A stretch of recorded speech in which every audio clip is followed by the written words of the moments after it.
Salut à tous les amis, on se retrouve sur Roue Libre, l'émission vélo de la First Team. Il est 11h, ça y est, je vois que le chat est bien réveillé. Je vois aussi que mes amis de Roue Libre sont bien réveillés. Ça va Paul? Ouais, comme tous les jours, en pleine forme pour débattre de l'actualité du Tour de France avec vous. Régalade. Exactement mon Polo. Ça va Robin? Ça va super, on est pile à l'heure aujourd'hui, sacré perf. Ouais, c'est vrai que- toujours à l'heure. À une ou deux minutes près. Il faut savoir que sur cette chaîne, sur cette web TV, les gens sont rarement à l'heure et que nous on l'est tout le temps. Tout le temps, plus une minute en général. Ouais. C'est vrai qu'on Marge, essaye, petite marge. on essaye d'être le plus à l'heure possible pour être récompensé ceux qui sont là pour le chat dès le début. Aujourd'hui les amis, on va faire un récap évidemment de la victoire de Simon Yates à Bagnères de Bigorre. On va un peu causer des favoris qui n'ont pas cherché à s'attaquer. On va voir, on n'est pas tout à fait d'accord, mais c'est bien, il y aura du débat. On va faire un débat sur les équipes françaises. Il y en avait plusieurs dans l'échappée des Français, des membres d'équipes françaises, mais voilà, ils n'ont pas réussi à faire partie de cette bagarre pour gagner et aller contrer Simon Yates. On va se demander pourquoi, comment, et on va enchaîner sur une preview du seul et unique contre-la-montre, celui de Pau aujourd'hui. Chatroom comme d'habitude, on fera une rétro-chronique du vélo, bien évidemment. Mon Robin, il est sur qui aujourd'hui? On parle de Bernard Hinault et de son Tour de France 1980. On a déjà parlé de Bernard Hinault 85, mais là on va parler d'un tour qui s'est un peu moins bien fini. Et on terminera bien évidemment par un quiz. Robin prend petit à petit de l'avance, mais à chaque fois il gagne d'un boyau. Donc on va voir si Polo aujourd'hui va mettre le coup de cul nécessaire pour passer devant J'ai avoir la sur la giclette. J'espère avoir la giclette aujourd'hui. petite giclette en plus pour faire la différence. Voilà. Sur un petit faux plat montant, ça peut me réussir. Tu Ça considères peut le que je suis pas bon quand ça monte? Il faudra rester jusqu'à la fin pour voir cette bagarre entre Robin et Polo. Les amis, on peut y aller avec le récap de l'étape d'hier. C'est parti.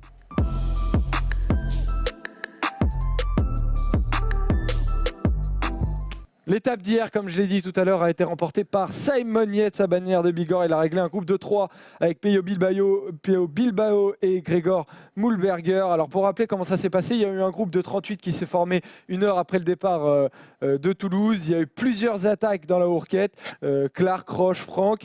Puis l'attaque impressionnante de Simon Yates à 38 km de l'arrivée. Il a été repris par Franck. Il a repris Franck et Mühlberger qui ont réussi à suivre. Puis seul Mühlberger a réussi à suivre ensuite et Bilbao est revenu dans la descente, mais Yates a été très lucide et a gagné tactiquement. Il a fait le bon choix à l'arrivée, Yates. Ouais, Yates a été bon, très bon en ancien pistard qu'il est, puisque lui et son frère ont commencé sur la piste. Il faut pas l'oublier.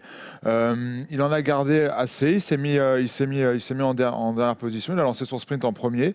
Puis ce qu'il faut dire aussi, c'est que c'était le plus fort et le plus frais, puisque moi, quand je vois une arrivée avec Mühlberger, on se souvient de Mühlberger sur le Dauphiné, qui avait quand même bien emmerdé Julien Philippe au sprint, et quand on voit aussi Pello Bilbao, qui est quand même un finisseur de haut niveau, je me suis dit, Simon Yates va avoir du mal à sortir, mais il a été le plus malin, et je pense aussi un peu le plus frais sur cette arrivée d'étape. C'était ton favori, toi, quand tu as vu l'échappée de 38 coureurs, Robin? Quand j'ai vu l'échappée de 38, non. Quand je l'ai vu, mais par contre attaquer dans la Hourquette dans 6 ans, là, je me suis dit que ça commençait à sentir bon.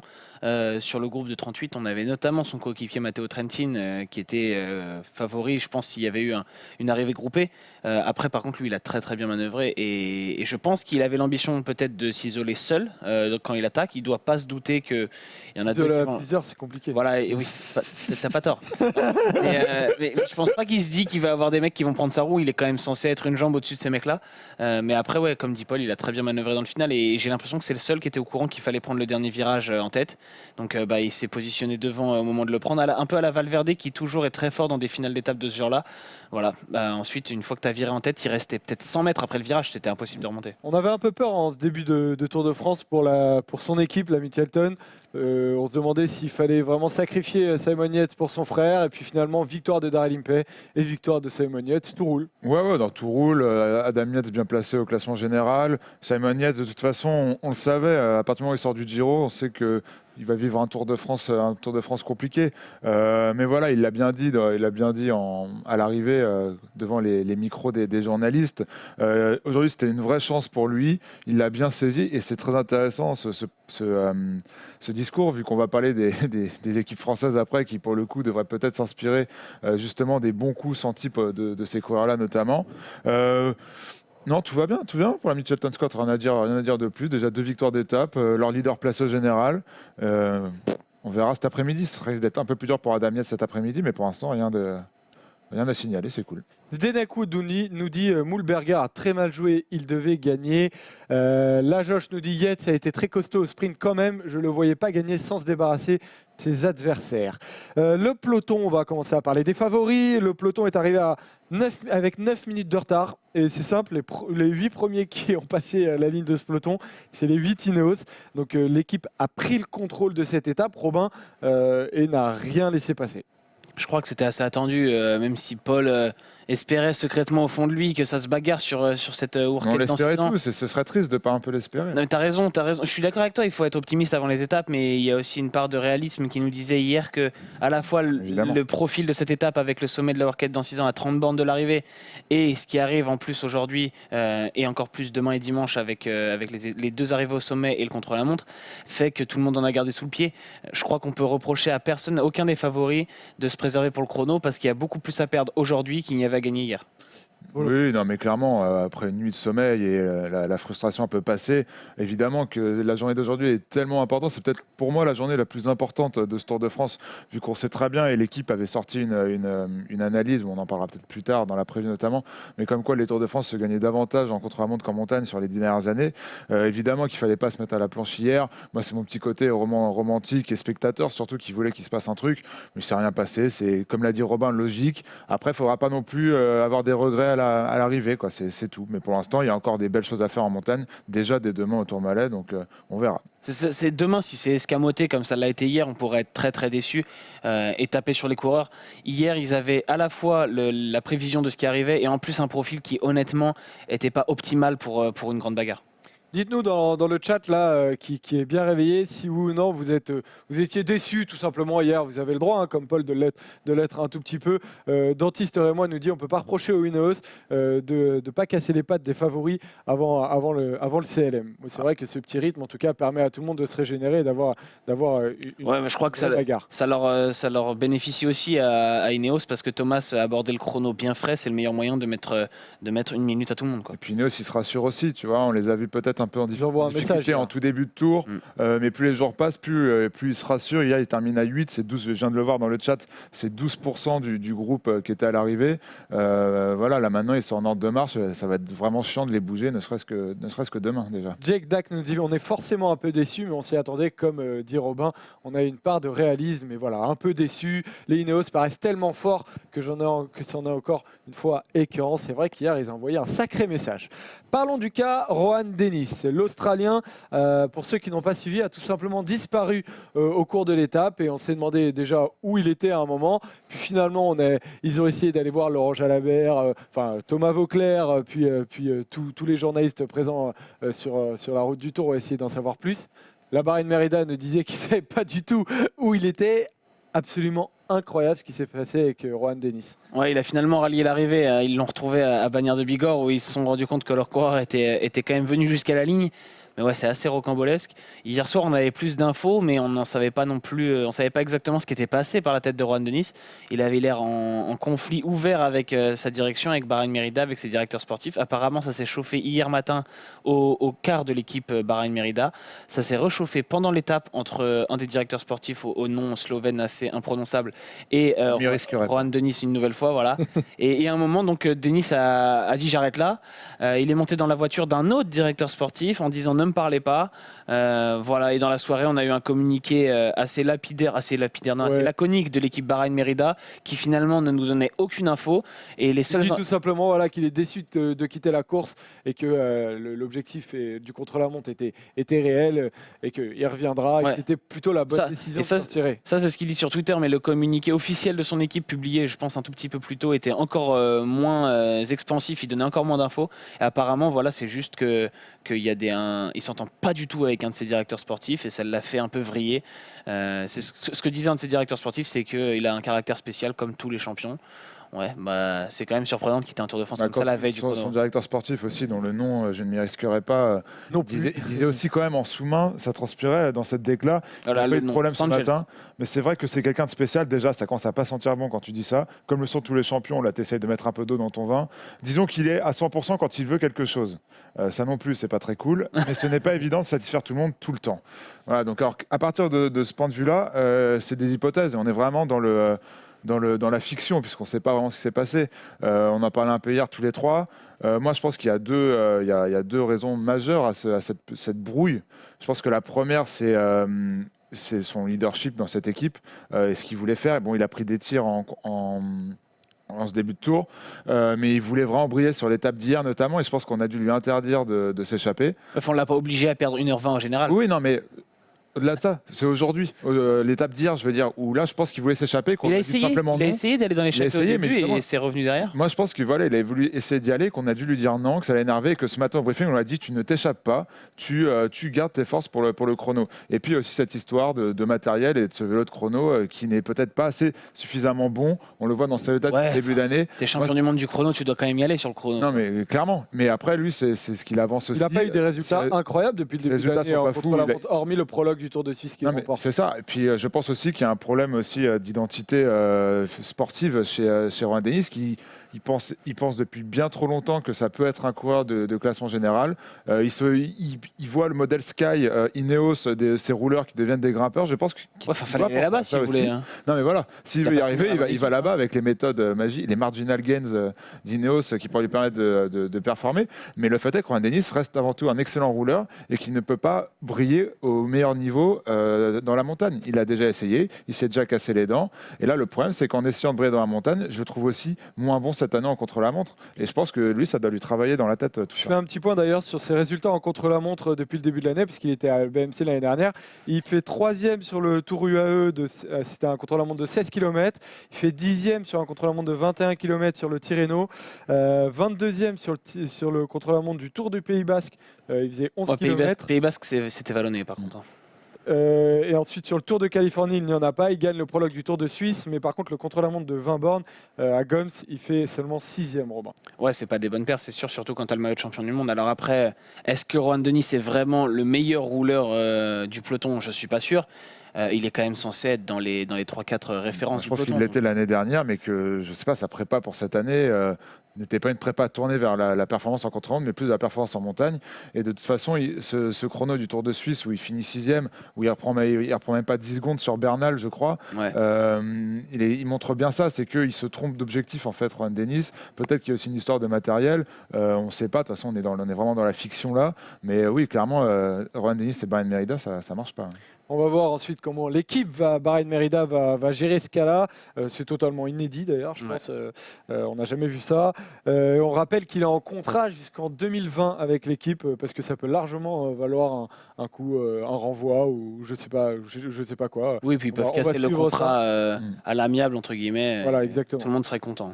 Avant de passer au débat, on note les abandons de Giacomo Nizzolo pour la Dimension Data. Il était tombé entre Albi et Toulouse. Il a abandonné. Et de Jasper Philipsen, Benjamin Dutour, il avait 21 ans. Polo, toi, on avait vu, il marchait pas mal. Ils l'ont préservé, tout simplement. Ouais, il a fait 5e d'un sprint, je crois, le sprint remporté par. J'ai peut-être dit une bêtise, j'ai pas mis risqué, mais il a fait de très belles places, bien meilleur, je pense, bien plus en forme qu'Alexander Christophe. Puis surtout, là, c'est l'avenir du sprint. On l'a vu dans ce début de saison. On le voit se montrer sur ce tour à même pas 21. Je sais même plus quel âge il a. 21 ans. Il a 21 ans, c'est ça. Oui, il faudra compter sur lui dans les années à venir. Barguil, j'invite Rohan Dennis à rejoindre mon équipe Arkea Semsic. Il y a de belles rumeurs autour d'Arkea. Ouais, il y a du monde déjà. Ils qui vont... ont été annoncées. Pas que des Je sais rumeurs. pas s'ils ont, un chéquier illimité, mais à un moment, ils pourront pas signer tout le monde. Il y a un petit package pas mal si on peut en parler. On va peut-être en parler dans la chatroom tout à l'heure. Oui, voilà, n'hésitez pas à poser la question et on en parlera. Donc voilà, c'est terminé pour le récap. Les amis, on va pouvoir passer au débat. C'est parti.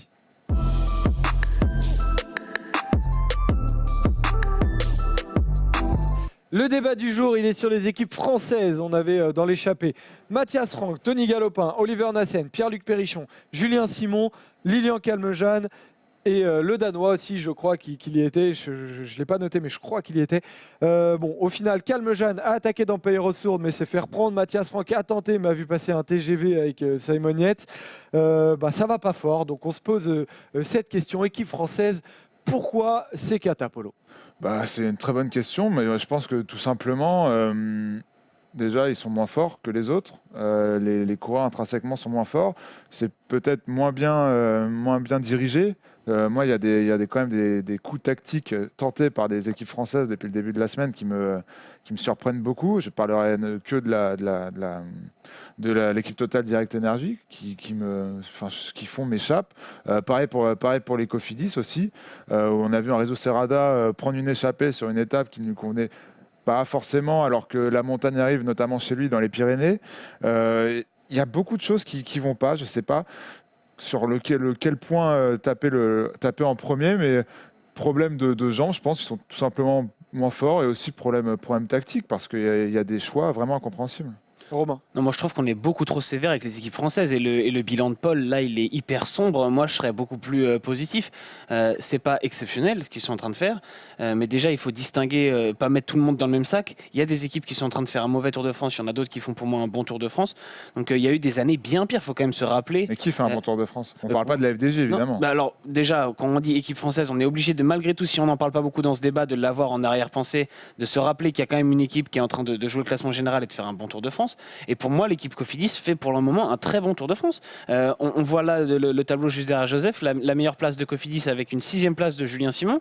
Une 6e place de Julien Simon dans un sprint, je pense pas qu'on pouvait espérer ça au départ. Alors bien sûr, on a la frustration Christophe Laporte. La frustration Christophe Laporte, il faut se rappeler malgré tout qu'il a été malade, qu'il abandonne et qu'il dispute seulement 2 sprints sur ce Tour de France.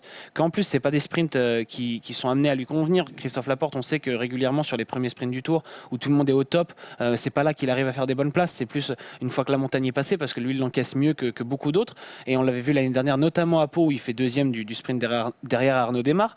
Donc pour moi l'équipe Cofidis, pareil, tu parles des Rada, aller dans une échappée, et Rada il est autant puncher que grimpeur pour moi, et cette échappée qui prend vers Saint-Etienne, elle est... Ventoux, Oui, mais il faut voir il fallait voir le plateau polo aussi, il était en forme. Oui, mais il y avait que Romain Bardet. Et il l'a battu. Oui, il l'a battu, mais ça ne fait pas de lui du jour au lendemain un exceptionnel grimpeur. Pour moi, c'était une bonne idée d'aller dans l'échappée de Saint-Etienne. Après, il n'a pas les jambes d'un De Gendt ou d'un De Marquis. C'est pas de chance, c'est dommage. On peut dire ce qu'on veut, peut-être mais être moins fort que De Gendt ou De Marquis, il n'y a pas non plus de honte à ça. Et il va retenter dans les étapes qui arrivent, c'est sûr et certain. Donc voilà, je trouve que l'équipe Cofidis, malgré tout, elle se montre. Et qu'est-ce qu'on peut faire de plus? On parle aussi, on a vu Anthony Pérez en échappée, et on a vu Stéphane Rossetto animer beaucoup d'étapes. Alors évidemment, ils partent dans des échappées sur des journées où c'est pas le plus facile pour aller au bout, mais ils tentent malgré tout. Ils se laissent pas abattre. Je trouve qu'il marche très très fort malgré tout, Stéphane Rossetto, sur ce Tour de France. Il va retenter et on n'est pas à l'abri que ça fonctionne sur un coup. Donc ils ont aussi fait un très bon chrono par équipe où ils font 13e. Derrière Astana, Mitchelton, Bora, c'est quand même beaucoup mieux que certaines autres équipes.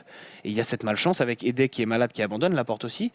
Pour prendre seulement l'exemple de Cofidis, tu me dis qui a fait un bon Tour de France jusqu'à maintenant? Moi, je trouve que le Tour de Cofidis, il est réussi. Le Tour de Cofidis c'est réussi, mais qu'est-ce qu'un Tour réussi? Bah oui, pour la Cofidis qui ne gagne plus d'étapes sur le Tour de France depuis je ne sais combien d'années, le Tour de France il est réussi. Bah oui, mais faut voilà. mettre ça. Évidemment, t'es obligé, tu peux pas demander à Cofidis de faire le Tour d'Ineos, quoi. Mais alors pourquoi ils sont là pour montrer le maillot en étape pour essayer de claquer une étape, ouais. Non, moi je suis désolé, on peut pas se contenter que de ça. Et c'est là aussi, c'est un peu pas notre devoir, mais si on ne remet jamais en question ces équipes-là et leur manière de travailler, quand je vois encore Cédric Vasseur qui tombe sur Stéphane Rossetto ce matin à contre-courant en disant qu'il aurait dû lui demander d'aller s'excuser, mais qu'il ne l'a pas fait, etc. Pourquoi? Ça sert à quoi d'aller dire ça? Il y a une certaine forme d'amateurisme dans tout ce qu'ils font, des résultats jusqu'à la communication. Moi, on peut pas accepter ça, en fait. Je lis dans le chat, au moins Cofidis se montre. On peut pas accepter que de se montrer. Alors, ok, la FDJ... Ils font pas peut-être se montrer. Simon fait 6e dans sprint. Sur les 8 coureurs de la FDJ, on n'en voit qu'un seul, mais au moins, il court pour un objectif précis.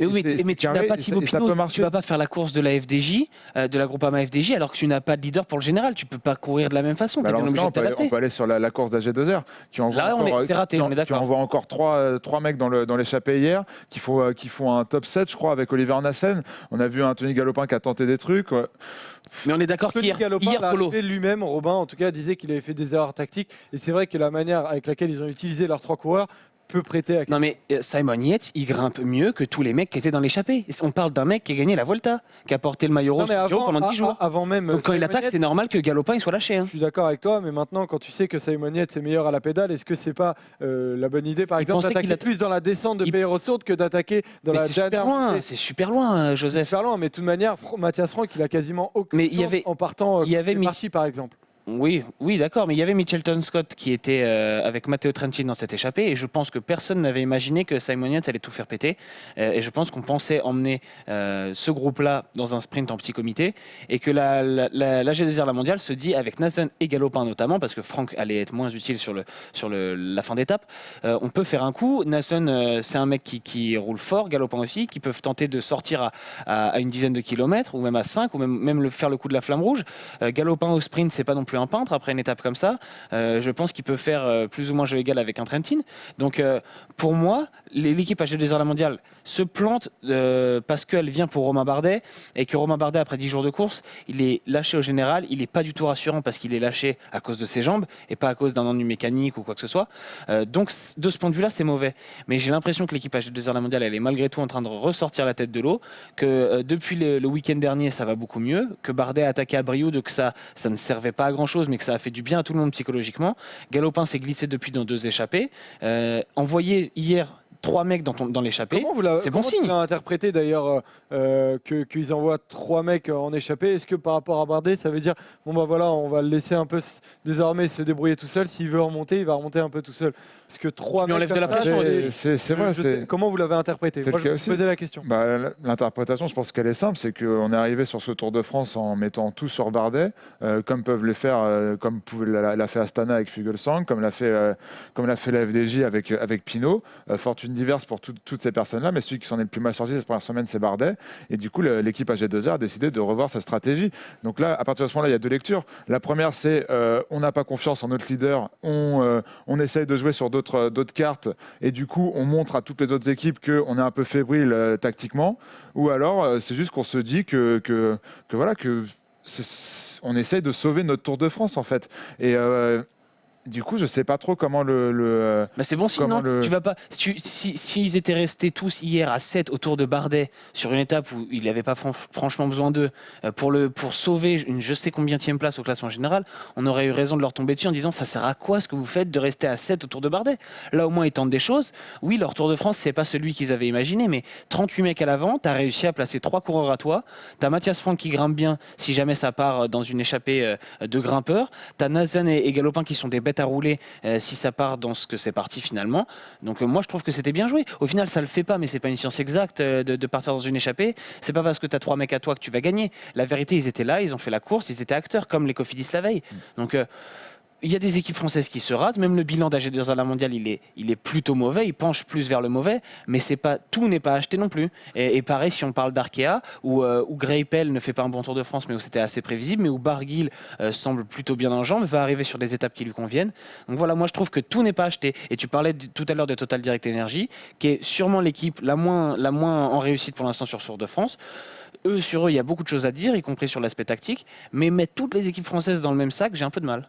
Non, mais c'est pas les mettre dans le même sac, c'est un peu les analyser au cas par cas. Et au cas par cas, le bilan, notamment comptable, il est pas bon. En fait, c'est même pas qu'il soit bon ou pas, c'est qu'il est de 0, et que au final, t'y crois plus en fait. Dès que tu vois un Français dans l'échappée, tu sais qu'il ne va pas gagner. Hier, j'ai vu beaucoup de Français dans l'échappée, je sais qu'ils n'allaient pas gagner. Quand je vois Stéphane Rossetto partir avec Johan Ofredo, je sais qu'ils ne vont pas gagner. C'est toujours pareil. Quand je vois Anthony Turgis qui a des belles qualités sur cette première semaine, il aurait pu notamment se mettre en valeur sur des étapes un peu plus vallonnées, prendre une étape de plat, prendre une échappée dans une étape de plat. Je trouve que c'est gâché. Quand Lilian Calmejane attaque à Albi, entre Albi et Toulouse, dans une étape de plat, c'est gâché. Surtout qu'il rattaque le surlendemain, du coup, après la journée de repos, hier notamment, sur une étape qui aurait pu mieux lui convenir, tu jettes des cartouches. Enfin, il y a quand même beaucoup de choses à dire. Tu as compris son attaque dans Pays-Ressources d'ailleurs hier à Lilian Calmejane? Oui, ça à la limite. Lui, au moins, il sait qu'il gagnera pas l'étape à la pédale. Il a vu que dans ce groupe-là, il y avait des gens bien plus forts que lui. Il essaye de passer au sommet du col de Pays-Ressources. Il essaie surtout de se faire plaisir dans sa région, finalement. Ça me choque pas.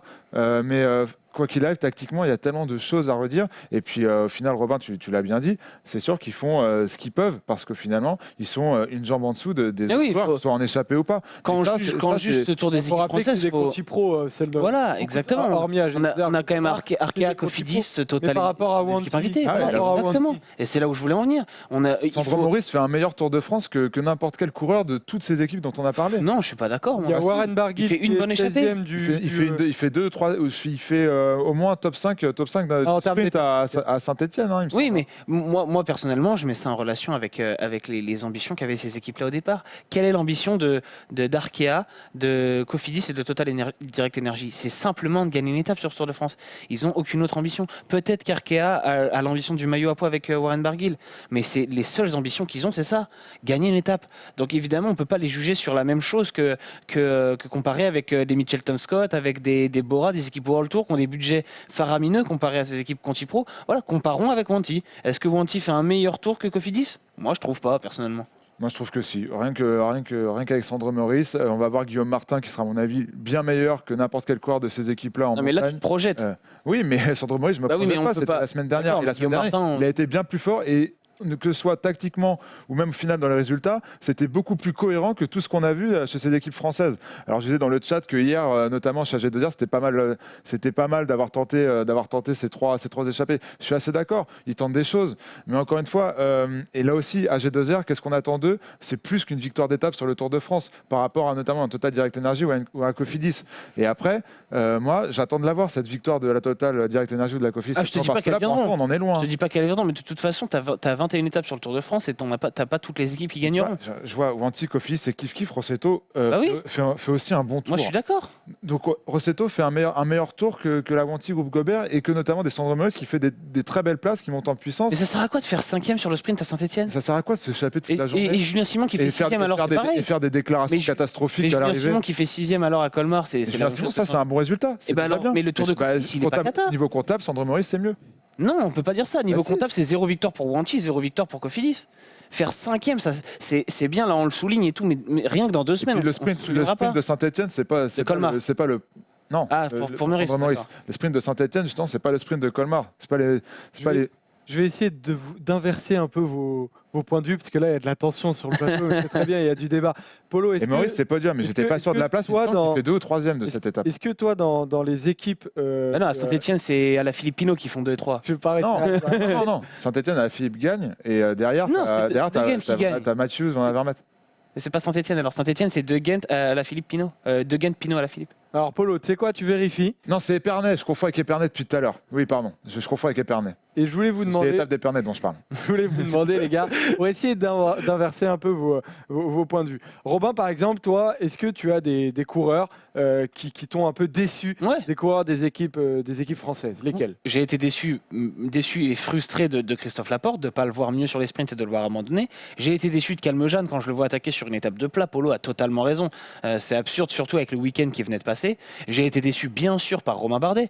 Et j'ai même été déçu par Thibaut Pinot sur l'histoire de la bordure.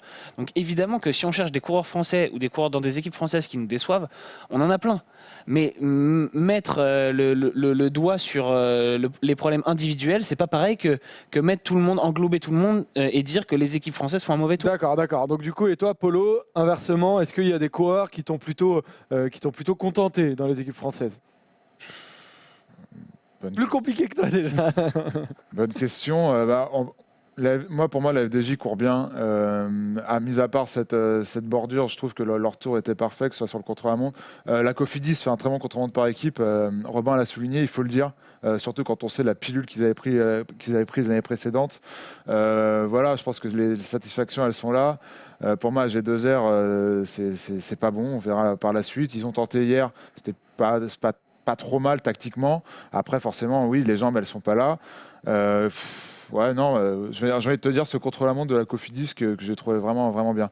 Et pour revenir sur Sandro Meurice, où on s'est emmêlé les pinceaux, il fait donc 8e de cette étape à Épernay au sprint. Et 3e aussi à la planche de Belleville. Et là, j'avais oublié. Et si je peux juste dire en conclusion de ce que moi je voulais mettre en avant, c'est que on a 5 équipes françaises sur le Tour de France. Moi, je juge que le Tour de la Groupama FDJ et de la Cofidis, jusqu'à maintenant, c'est positif. Arkea, c'est mitigé, en attendant de voir ce qui va se passer sur les 10 derniers jours. Et AG2R, comme Total Direct Energy, c'est négatif. Donc ça fait pour moi un bilan mitigé qui est loin d'être bon au global pour les Français, mais qui n'est pas catastrophique. Et puis pour finir, c'est la 13e étape aujourd'hui, qui ne sera pas remportée par un Français. Fait 13 étapes sans victoire pour les Français. Donc voilà, la vision Hein de Équipe française. Ouais. les des équipes françaises. La vision de Polo et la vision de Robin s'affrontent un peu aujourd'hui, un peu plus que d'habitude, mais voilà, ça arrive, des bons débats comme ça. La dernière question que je voulais vous poser, les gars. Oui, je disais équipe française, évidemment. Est-ce que vous avez des idées pour les équipes françaises? Voilà, qui envoyer et où? Je sais pas, moi j'ai une idée pour Warren Barguil déjà, c'est qu'il perd du temps parce que là il est 16e au général, donc on va pas le laisser bouger. Donc faut absolument, je pense qu'il a prévu de faire le chrono tranquillement. Voilà, après Barguil, j'ai quand même l'impression qu'il peut nous faire le coup de l'Isoire l'an dernier, à s'accrocher à partir d'un peu plus loin. Ce qu'avait fait aussi Pinot sur la Vuelta l'an dernier, s'accrocher un peu à la pédale et anticiper un peu la bagarre des favoris. Oui, mais il faut qu'il perde quand même un peu de temps au général avant, parce que là il est vraiment pas loin, il est à 2,33 minutes. Aujourd'hui. Donc ouais, voilà, j'espère que c'est dans ses projets, parce que sinon on va pas le laisser bouger, quoi. Ouais. On va suivre particulièrement évidemment les performances des équipes françaises sur les prochaines étapes en ligne des Pyrénées, samedi et dimanche. Mais avant ces 2 étapes, il y a un contre-la-montre qu'on vous présente tout de suite dans la preview.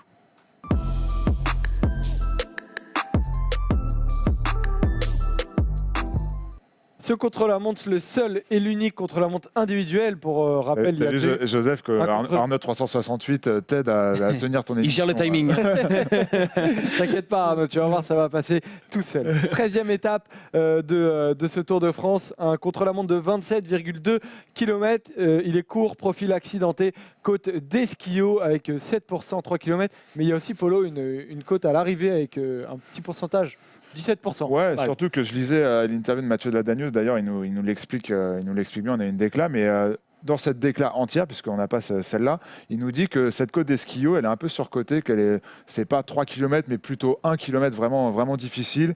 Et voilà, ça fera pas mal aux rouleurs. Et certes, il est un peu vallonné, ça peut convenir à un Julien Alaphilippe, le fait que ça monte de manière un peu punchy et que ça descende, mais ça sauvera pas les grimpeurs qui sont pas bons dans l'exercice. Et j'ai quand même bien peur qu'aujourd'hui un Geraint Thomas fasse déjà de gros écarts avant la montagne, hélas. On a la déclaration de Mathieu Ladanius, justement, Polo, dans Vélomag, qui dit que c'est dur au début, très facile à la fin. Ce profil atypique impose de bien gérer l'entrée en matière pour finir fort. Le choix du braquet constitue un vrai dilemme, Robin. Ouais, je pense que j'ai toujours du mal, et je le disais déjà hier quand on faisait la preview des Pyrénées dans l'ensemble, à lire ces profils de contre-la-montre. Mais je pense que ce sera une histoire de spécialiste, surtout qu'on n'est que en fin de deuxième semaine. Ouais. On n'est pas encore, les organismes ne sont pas encore les plus usés. On n'a pas eu de la grosse montagne encore.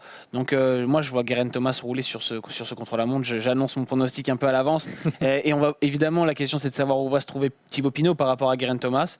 Moi, j'estime son débours à une grosse minute, parce que Thomas, on le rappelle, c'est quand même un gars qui gagne des contre-la-montre. Le chrono de Düsseldorf en entrée de Tour de France en 2017, tout le monde est au top, et c'est Thomas qui vient coiffer tout le monde. L'année dernière à Espelette, il était aussi très fort. Sur le Giro 2017, 40 km, il met 2 minutes à Thibaut Pinot. On a effectivement pour Geraint Thomas un tableau récapitulatif de ses 3 derniers contre-la-montre: Romandie 2019, Tour de France 2018 et voilà. En championnats nationaux. J'ai mis national. Où il n'y avait pas Froome. Je t'avoue que j'ai vu NC, je me suis dit mais en fait, je voulais rajouter le petit drapeau de Grande-Bretagne, mais j'ai pas eu le temps. Donc voilà. Mais il a fini premier, il a mis un bel écart sur une grosse. Il y avait Dowsett qui était là, mais il n'y avait pas Froome. Dowsett qui n'est même pas deuxième, je crois, en plus donc, de ce chrono. Non, mais clairement, pour revenir sur ce qu'a dit Robin, c'est l'épouvantail aujourd'hui. En plus, pour le général et aussi pour la victoire d'étape, il sera dur à manœuvrer aujourd'hui, Geraint Thomas. Après, son pronostic, Polo, on va le découvrir en même temps d'ailleurs. Son prologue du Tour de Romandie, il était bien, mais sans plus, par rapport à des adversaires qui normalement sont moins forts. Après, monter en puissance, voilà, là je pense que vu la forme qu'il nous a montré en cette première semaine, il va être dur à prendre aujourd'hui. On va découvrir vos pronos justement, et le mien. Vous avez commencé à en parler, tu as dit que tu avais mis Geraint Thomas. Ouais. Polo, toi, tu n'as pas mis Geraint Thomas, tu as mis Wout van Aert. J'ai mis Geraint Thomas aussi. Donc tu as commencé à défendre Wout van Aert. Polo, je te laisse donc défendre Wout van Aert. Bah ouais, Wout van Aert, je le trouve vraiment fort sur son petit nuage après sa victoire d'étape. Du coup, beaucoup moins de pression puis surtout, Wout van Aert, c'est ce chrono du Dauphiné sur une distance à peu près similaire, sur un profil à peu près similaire, où il a été monstrueux. Mais quand je dis monstrueux, c'est qu'il a collé 20 ou 30 secondes d'écart avec les autres qui, eux, se tenait sur des écarts beaucoup plus petits. Il était monstrueux, il est en pleine confiance, il est en forme. Ce sera peut-être plus dur pour ce jeune coureur de terminer le Tour, mais là on est quand même finalement en début de deuxième semaine. Il n'a pas donné trop d'efforts, il y a eu encore très peu de montagnes. Je pense que Wout van Aert va être excellent aujourd'hui et va battre Geraint Thomas de peu. Hier, Joseph, sur, toi, tu colles, tu fais juste le même prono que moi pour être sûr que je te rattrape oui, pas. exactement. Je vais faire ça jusqu'à la fin du tour. Sur Toulouse-Bagnères de Bigorre hier, Tony Martin et Wout van Aert ont terminé ensemble à 26 minutes. Voilà, ils ont complètement Se préserver, relâché ouais. par rapport à Geraint Thomas qui lui a fini avec son équipe. Alors un rythme tout à fait tranquille. Ouais. Mais voilà, en tout cas, Van Aert affiche clairement ses ambitions pour ce contrôleur. Oui, bien sûr, c'est normal qu'il l'ait coché et qu'il veuille y faire une perf. Surtout il a montré sur le Dauphiné qu'il était un candidat. Est-ce que ça suffira? Réponse tout à l'heure. Moi, je pense que non, puisque j'ai mis Geraint Thomas. On a une question qui nous trotte tous dans la tête, c'est le débours que va prendre Thibaut Pinot. Lui, hier, à propos justement de cette non-bagarre sur les favoris, il dit tout le monde avait la tête en contre-la-montre. On sait pour gagner, on sait que pour gagner ou perdre du temps, ça se joue sur les chronos. Polo, tu l'estimes à combien désormais Pinot son débours? Ce sera important que ce soit entre 40 secondes et une minute et plus près des 40. Ça sera dur. Après, je crois vraiment à la forme de Thibaut Pinot qui a vraiment des bonnes jambes, on en parlait en début de tour. Il a changé sa position sur le vélo, il a changé de selle, il a changé de cintre aussi. Il peut maintenant beaucoup plus développer de puissance parce qu'on sait que c'était quand même un bon rouleur, Thibaut Pinot, qui gagne les championnats de France, qui gagne aussi un chrono sur le Tour de Romandie.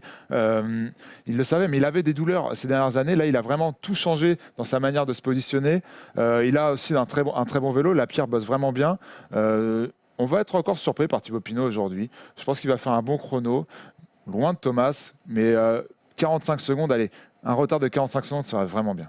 Et le retard de Romain Bardet, on va découvrir ce qu'attend Vincent Lavenu, son directeur sportif de lui. Il dit voilà, on sait que ce n'est pas forcément la tasse de thé de Romain, mais il travaille, il a progressé. Je sens qu'il se sent de mieux en mieux. Le terrain devrait lui être favorable et j'espère que le débours sera le moindre possible. Il imagine à une minute par rapport au leader que ce serait très bien. Une minute, c'est ambitieux quand même. Mais c'est complètement illusoire. Mais je sais pas, des fois je me demande pourquoi on annonce des trucs comme ça. Pour moi, ça n'a aucun sens. Il va pas dire le contraire. Oui, mais ça n'a aucun sens. Tu sais mais en plus, tu annonces une minute, du coup tu prends 2 et tout le monde va venir te faire chier en te disant tu t'es planté. Bah ouais, mais annonce 2 aussi. Je suis complètement d'accord. C'est terminé pour cette preview, les amis. On va désormais se tourner vers la chatroom. C'est parti.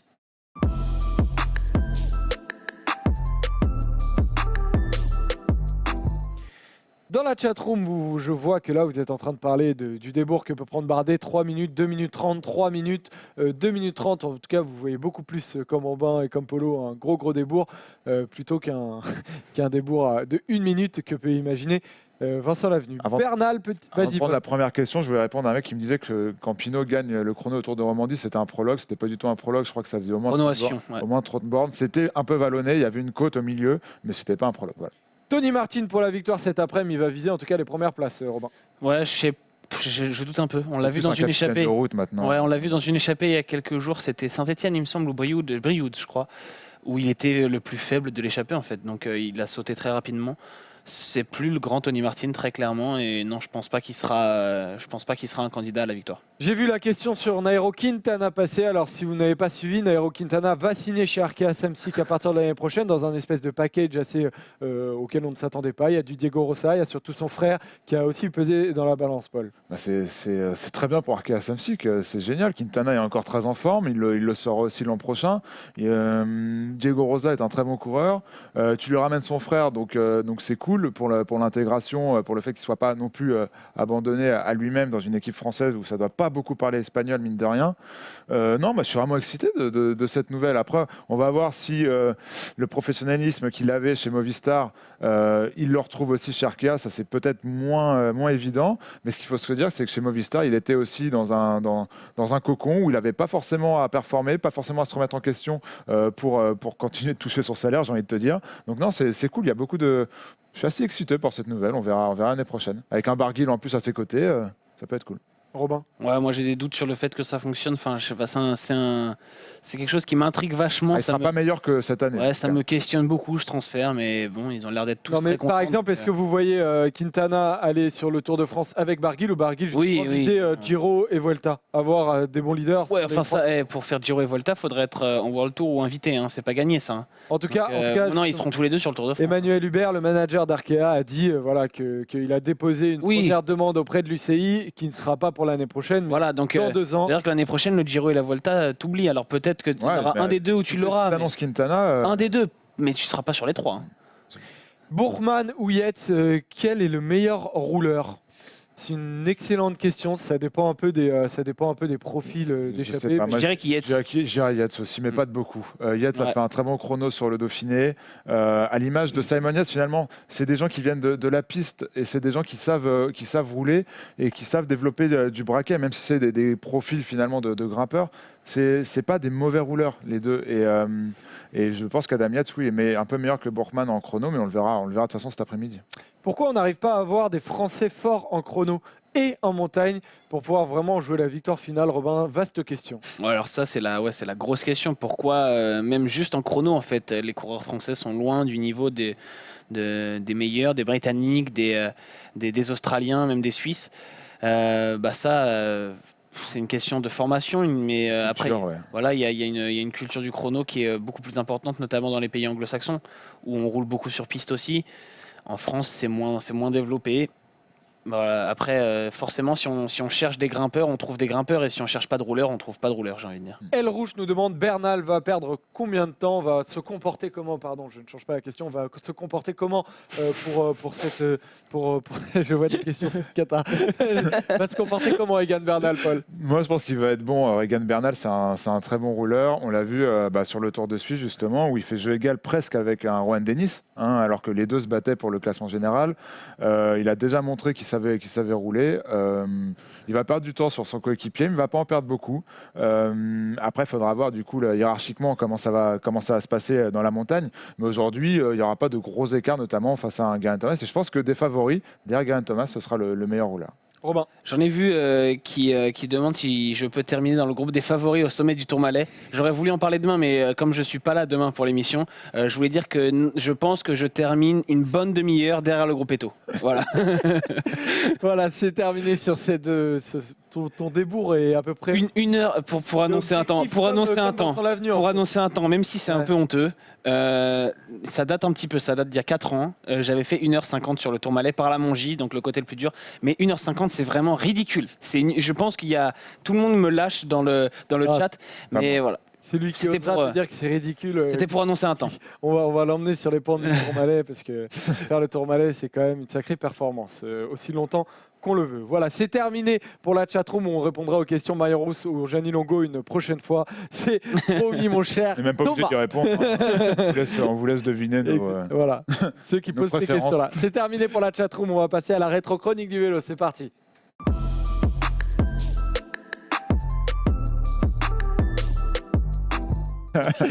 Robin, on a déjà parlé de Bernard Hinault dans cette chronique du vélo, mais on parle à nouveau de Bernard Hinault. Le blaireau. Voilà, le blaireau qui avait été heureux en 85, mais en 80, ça s'est beaucoup moins bien passé. Alors pourquoi aujourd'hui tu nous en parles? Parce qu'aujourd'hui c'est le contre-la-montre à Pau et qu'en 80 c'est à Pau que Bernard Hinault abandonne le Tour de France, maillot jaune sur le dos. Pour recontextualiser un petit peu tout de suite, il sort de 2 Tours de France vainqueurs en 78 et en 79 avec ce beau maillot Renault qu'on voit derrière toi, Joseph, et qui est là aussi, voilà. Et donc cette année 80, il a gagné au printemps le Liège-Bastogne-Liège sous la neige dont on avait parlé déjà un peu plus tôt dans l'année sur ce plateau. Il sera champion du monde à la fin de l'année aussi à Sallanches. Donc l'année 80 pour Bernard Hinault, il a des jambes de feu, c'est l'épouvantail du Giro aussi. En 80 ? Ouais. Tu me mets un mini doute. Mais c'est pas impossible. Il me semble qu'il y a... Oui. Parce que je vais vérifier. Il gagne le Tour de Romandie d'Asbaston. Il me semble que c'est 81, mais il gagne le Giro. Je vais vérifier. Continue ton Et donc sur ce tour, finalement, pour la première fois, rapidement, il se montre comme un champion qui n'est pas infaillible, qui n'est pas invincible. Il est touché par des douleurs au genou depuis déjà un petit moment au championnat de France, avant le départ du Tour. Il a déjà des douleurs au genou qu'il annonce, mais alors il l'ajoue très optimiste. Ça sera pas assez. D'ici le Tour de France, j'aurai plus rien. La vérité, c'est que ça va pas vraiment s'estomper. La première semaine du Tour, elle est très très dure. dur, il fait froid, il pleut, il y a des pavés. Donc on est plus proche d'un climat de classique que estival du Tour de France. Et ça aide pas vraiment pour le genou de Bernard Hinault. Au bout d'une semaine, finalement, il le concède et il dit, je crois qu'on a la décla. Je sais plus si c'est celle-là qu'on a, donc on va bien voir. Ce matin, je ne pouvais pas poser ni plier la jambe. Voilà, qu'est-ce que c'est fort. J'ai vraiment eu peur d'être obligé de quitter le Tour de France aujourd'hui. Il dit ça au bout d'une semaine de course. Il y a un chrono par équipe.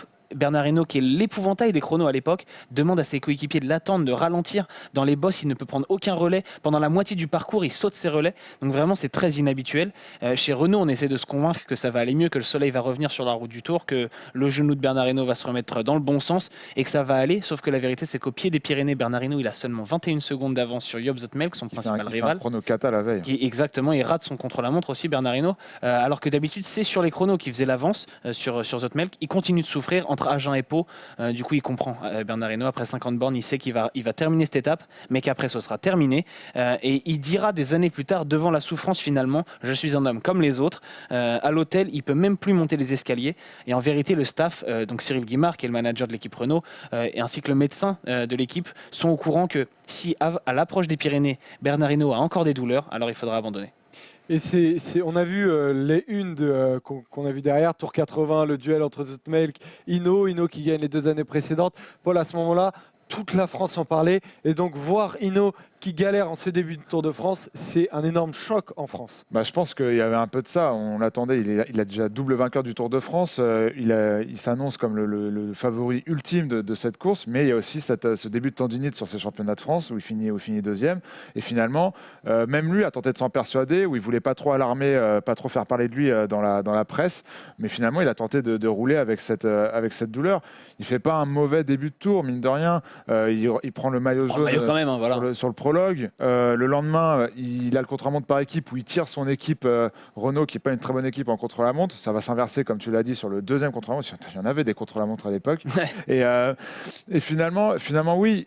La vérité, c'est que je pense que dès les premiers jours, il a tout de suite senti qu'il ne gagnerait pas ce tour parce qu'il avait trop mal. Il l'a caché tant bien que mal. Et puis, à l'arrivée à Pau, avant les Pyrénées, je crois que c'est à 50 km après entre Agen et Pau, au bout de 50 km, il sait que c'est fini. Il se dit qu'il ira pas au bout et qu'il arrêtera le soir.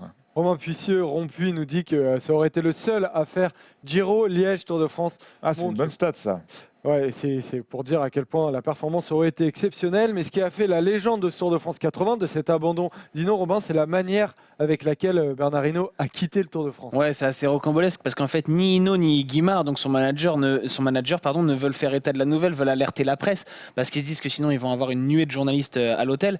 Donc après l'étape de Pau, Hinault, il fait bonne figure. Il dit même aux journalistes, ça va très bien, demain je vais attaquer dans l'Aubisque. Alors qu'il sait que son Tour de France s'arrête là. Et la suite, elle est vraiment exceptionnelle. Il y a Hubert Arbe, qui est un coéquipier de Bernard Hinault dans l'équipe Renault, qui habite en fait à Lourdes, à une quarantaine de kilomètres de Pau, et qui est venu en visite sur cette étape. Il avait abandonné un peu avant. Exactement, il avait abandonné 3 jours plus tôt sur chute. Et donc il vient voir ses coéquipiers, ses potes sur cette étape de Pau.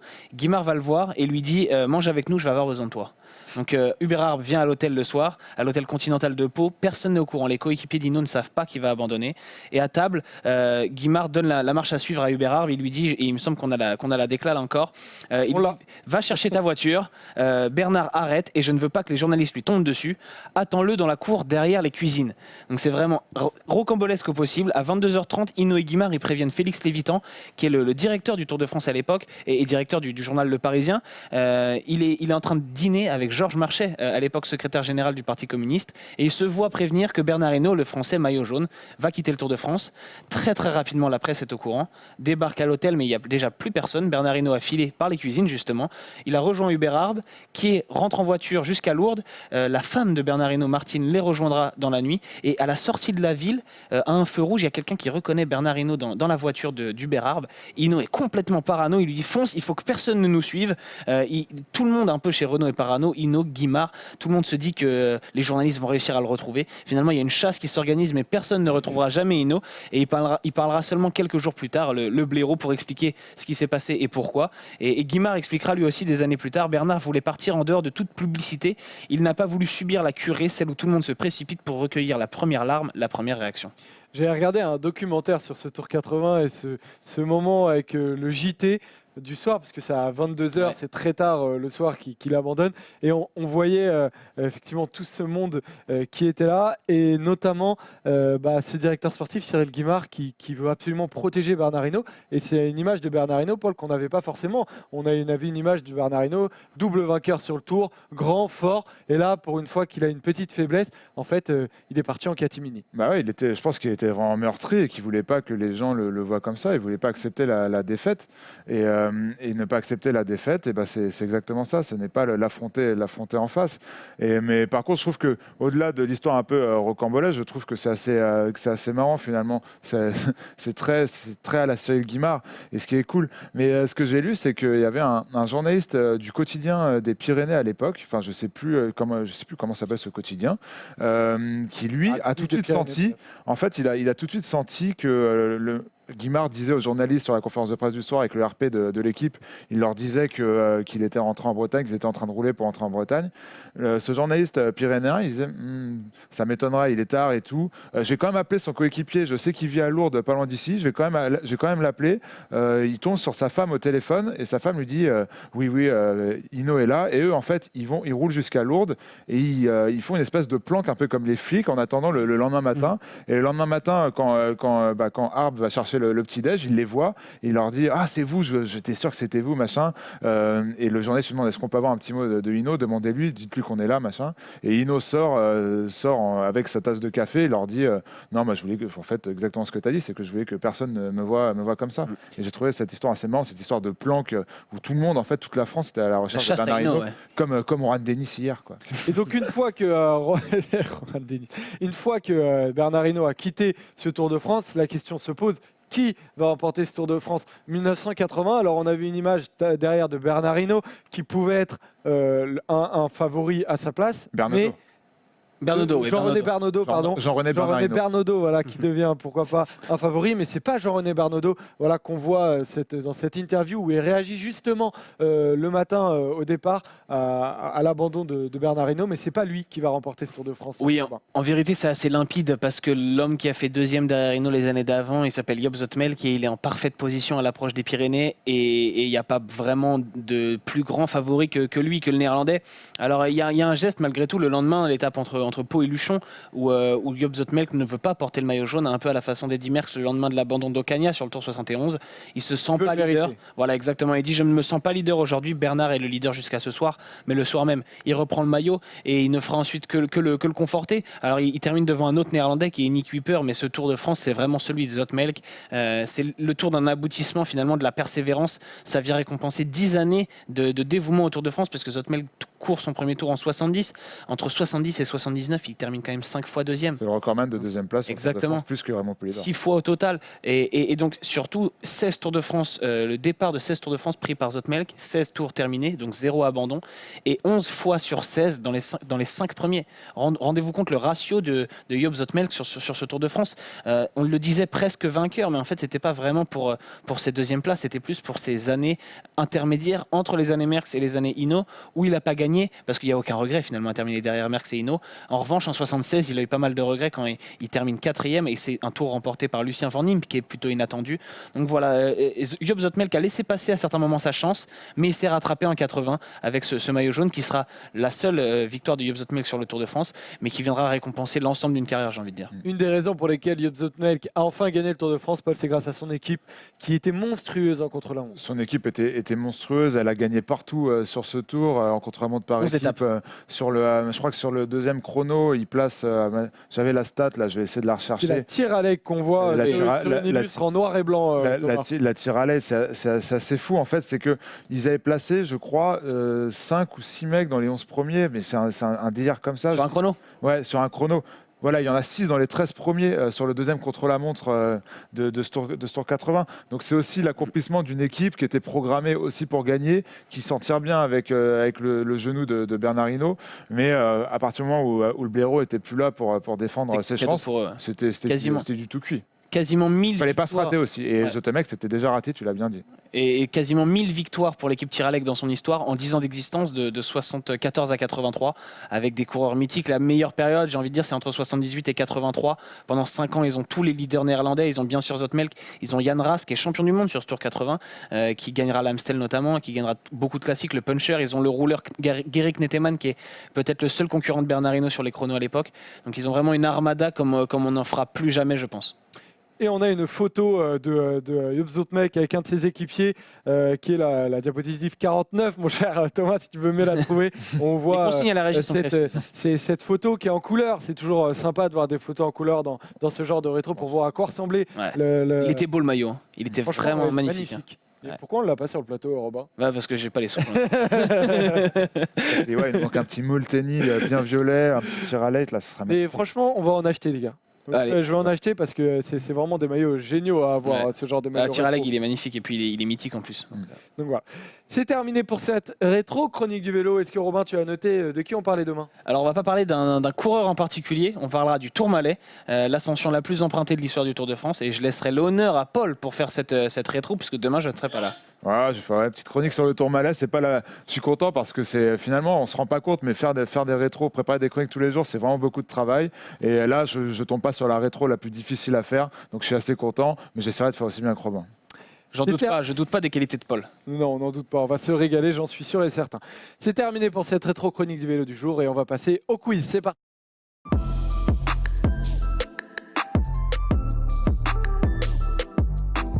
On aura évidemment demain de l'ascension de Robin dans le Tourmalet. Je vais essayer de récupérer la date. Je ne l'aurai- On je fera l'aurai un tableau sûrement demain. On fera un tableau avec quand il a distancé les favoris derrière. On fera un top 10 du classement général à la suite de l'étape du Tourmalet de Robin. Et moi, je veux son débours sur les contre-la-montre. On peut y aller pour la première question du quiz. Tom, Kili, on peut y aller. 3e du Tour l'an dernier. Romain Bardet avait déjà terminé 2e en 2016. Le dernier coureur à être monté 2 fois sur le podium de suite. Et Laurent Fignon ou Richard Virenque. Écris Paul. Romain Attends. a déjà écrit. Polo est en train de noter. 2 podiums de suite, le dernier français. C'est bon. Virenque pour Robin, Fignon, C'est virant. Polo. Il fait On va deux fois- découvrir la Deux fois réponse podium, Virenque. tout de suite. Ne doute pas, Polo. Ah, si tu peux douter, allez. 3e en 96. je me trompe toujours de côté. 3e en 96, voilà, et l'année suivante, Deuxième il 90. termine 2e. 1-0 pour Robin. Foutu tes mobiles, hein. Avec Rhys et Ulrich. Deuxième question. Seuls 2 Belges sont montés sur le podium du Tour ces 30 dernières années. Vrai ou faux? Ah, il y a des histoires de déclassement qui... Sur les 30 dernières années, ça fait... Il y aurait peut-être un piège dans la question. Bah, moi, je pense que vu la question, ça induit un peu la réponse. Ouais, c'est vrai. Est-ce Tout le que monde dit vrai, mais on va découvrir la réponse. Non, moi je dis C'est faux. faux. Moi je dis faux. Il y a que Vandenbroek. C'est faux, Robin. Voilà. Tout le monde, Bah, dit- attends. tout le monde a dit vrai, mais Robin. Joseph a quand même donné la réponse La avant, vérité. avant J'ai qu'il dit, écrive. je dis faux. Ah, il était en train de changer déjà, Polo. Franchement, il était en train de changer. Parce que Et pour moi, s'il il y n'y a que Vandenbroek. J'en voyais Il pas n'y un a, autre. il n'y a que Vandenbroek, voilà. 4e, qui avait terminé 4e 3e en 2010. Et il fait Voilà. 5e en vérité. Et Voilà. il y a 2 déclassements dessus. Ouais, mais les déclassements, maintenant, il faut en tenir compte, les gars. Il faut en tenir compte. Voilà, donc c'est faux. Contador et Menchov qui lui laissent la place sur le podium. Ça fait 2-0. Quand Peter Sagan est mis hors course en 2017 pour avoir balancé Cavendish, qui remporte le sprint? Matthews, Christophe ou Desmar? On est cool avec Desmar. Hein. Arnaud Desmar, vainqueur. Ils ont tous les deux la bonne réponse. Bravo. Ça Desmar. fait 3-1. J'ai pas pris le meilleur feutre. Hein. Voilà, Ouais. toutes les bonnes réponses dans le chat. Bravo les gars. Ou les filles d'ailleurs. Michel Poltier s'impose au haut d'une ascension mythique en 78, résistant à Hinault. Heure, Incroyable cette Grootmelk. histoire. Mais il s'enfuit en haut et il ne fait pas le contrôle antidopage. Où était-ce?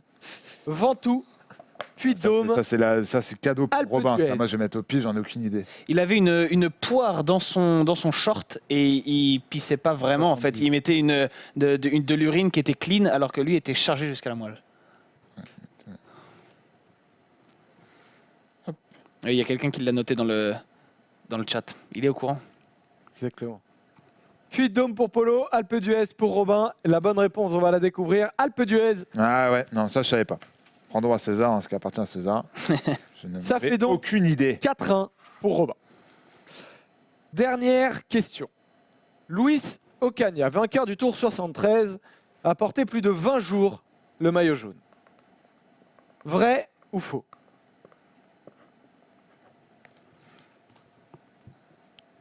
Faux. Faux pour tous les deux. C'est vrai, il l'a porté 21 jours. Ah ouais. Eh bah, Il l'a Je porté 21 il jours. nous a piégé Ouais, 2 là, fois pour- sur ses vrais faux. Enfin, Ouais. toi, Voilà, oui, c'est moi, pas un une piège. fois piégé. Là, pour Voilà, le coup, pourquoi c'est pas un pi- pourquoi c'est un piège? Non, mais- Non, c'est pas un piège, c'est vrai. Il m'a piégé, si je peux pas perdre. Et tout le monde avait dit faux hein, dans le chat. Ouais, C'est il l'a porté 21 jours. Bah c'est faux justement, me dit. Alors je vais reprendre mon intitulé. Luis Ocaña, vainqueur du Tour 73, a porté plus de 20 jours. Non, c'est Ouais, bon, c'est vrai. C'est vrai, 21 jours il l'a porté les amis. Non, mais bah, je- 4. On va faire 2 pyramides. Est-ce qu'on a le temps? On va faire 2 pyramides rapides. On va mettre en retour Qui un commence, Paul? coureur. Polo, tu peux commencer. On va découvrir en tour, voilà, c'est l'homme que Polo doit découvrir. Polo, 4e du Tour de Suisse, Oh, l'indice. 2019. C'est pas un cadeau. Hein. C'est pas un cadeau. Yann Hirt, Belge, Tige Bennett. Tige Bennett, 2 points, ça fait 5-3. Il menait 5-1, Robin. Non, il y avait 4-1. Il y avait 4-1 puisqu'on a mis 0. 4-1, 4-3 alors. 4-3. 4-3. On va voir l'homme que Robin doit trouver. Suisse, Cancellara, 2e. deuxième, ça veut rien dire ça. Ah, Zoule. Alex Zoule, 2 points aussi pour Robin. Tu vois que ça veut dire quelque chose? Oui, ça. C'est vrai que ça veut dire quelque chose. Alex Zoule, du coup, ça fait. Il y avait 4-3. Ça fait donc que tu reprends 6-3. 3 points d'avance. Ça fait 6-3. On va terminer du coup avec un qui suis-je. Au 4. Je me regarde toujours des mecs qui disent facile dans le chat. Ça me fera toujours mon petit quart d'heure de fin. Ça. Je suis né. Mon qui suis. Je suis né en 1987. Je suis néerlandais. Attention, ça peut être de la rapidité. J'ai commencé ma carrière en 2006. Guessing. Ce n'est pas Geesink. À Van Vliet.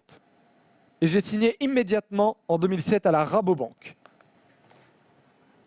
Ce n'est pas Lars Boom. Non mais écris pas parce que c'est pour toi. Ce n'est pas Lars Boom, il y a la bonne réponse dans le chat. Ok. Tendam. Ce n'est pas Tendam. Putain. Je suis actuellement sur le Tour de France. Kruijswijk. Steven Oh. Kruijswijk. Bravo Robin. Qui va donc prendre un peu plus d'avance dans ce quiz qui mènera 9-5. T'as 2 jours où je suis pas là, Paul. Il faut tout donner. Il va falloir que je score. Ouais. Il va y avoir quand même un bon challenge à On va passer des consignes. Ouais, pour mais que tu gagnes les 2 jours. c'est un peu l'image de cette saison. Il a commencé très fort, Robin. J'étais un peu dans le trou. Puis à la fin, j'ai commencé à en gagner quelques-uns des quiz. Le Tour de France est une compétition très très longue. Hein. La première semaine, la vérité, comme m'a dit Marc Madiot, la vérité de la première semaine n'est pas celle de la Ouais, troisième. Enfin, si tu bouffes 3 minutes, ça devient dur. Hein. Ah, faut Là, il n'a pas 3 minutes. Là, il est dans les autres Thibaut Pinot. là. Oui, ça. Ouais, Largement, disons il ça. peut bien évidemment revenir. On termine cette émission comme d'habitude avec un point sur la fantaisie. Cyclo Gogo qui décidément est notre Geraint Thomas à nous qui est toujours leader avec 7183 points. Mais attention, il y en a qui poussent derrière. Il y a son Egan Bernal, Nick J qui est derrière. Bon, en ce moment, c'est plus Alaphilippe, Cyclo Gogo. Mais voilà, vous m'avez compris, Ouais. qui est favori quand même pour bien aller au bout. On va suivre ça. Et d'ailleurs, il commande tous les posts sur YouTube. C'est vrai. Gogo Oui, pour oui. dire voilà, je suis là. Voilà. Il a bien Faites comme raison. lui, n'hésitez pas à commenter sur YouTube, à vous abonner. Voilà, merci Polo, on se retrouve demain. Toi, tu seras là. avec un Philippe en jaune ou pas? On n'en a pas parlé. Oui. À la Philippe en jaune. Gros débat? Non, très faible. On verra. Robin, du coup, je te souhaite un bon petit week-end. Merci, c'est gentil. Et puis je reviens en forme dès lundi. T'as un mariage, c'est ça? Un mariage. Bah, profite-en C'est moi bien. qui me marie. On ne sait pas avec qui, on ne l'a jamais vu. Oui. Voilà. À Elle demain, les n'existe amis. pas. Peut-être un homme. À demain, les rouleurs. Ciao. Salut.